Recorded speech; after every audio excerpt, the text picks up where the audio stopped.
Megastar Chiranjeevi ప్రస్తుతం వశిష్ఠ దర్శకత్వంలో Vishwambhara cinema చేస్తున్నారు. Trisha heroine. UV creations banner పై దాదాపు 250 కోట్ల భారీ బడ్జెట్తో ఈ సినిమా నిర్మిస్తున్నారు.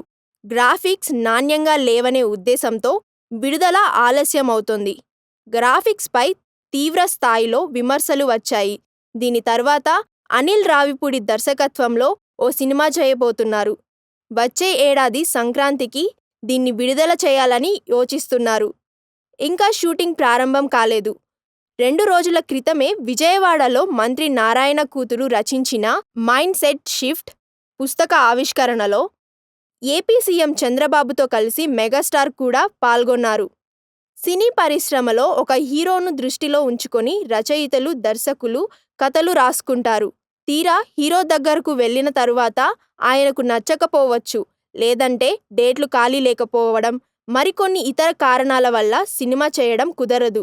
దీంతో వేరే హీరోకు కథ వినిపిస్తారు. ఆ హీరోకు నచ్చిన వెంటనే సినిమా పట్టాలెక్కుతుంది.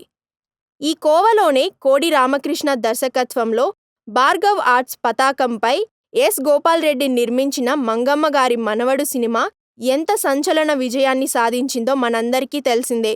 బాలకృష్ణ ఈ సినిమాతో స్టార్ హీరోగా ఒక్కసారిగా దూసుకెళ్లిపోయారు. అయితే దర్శకుడు, నిర్మాత ముందుగా ఈ కథను చిరంజీవికి వినిపించారు. చిరంజీవికి కథ నచ్చకపోవడంతో తిరస్కరించారు. ఆ తరువాత సినిమా బ్లాక్ బస్టర్గా నిలిచింది. ఈ రోజు వరకు చిరంజీవి చాలా సందర్భాల్లో తన సన్నిహితులు, స్నేహితులు, కుటుంబ సభ్యులతో మంగమ్మ గారి మనవడు సినిమా చేయలేకపోయినందుకు ఎంతో బాధగా ఉంటుందని చెప్తూ ఉంటారు. అలా గొప్ప సినిమాలు మిస్ చేసుకున్నారు. తర్వాత భార్గవ్ ఆర్ట్స్ సంస్థ అంటే బాలయ్య సొంత నిర్మాణ సంస్థలా మారిపోయింది.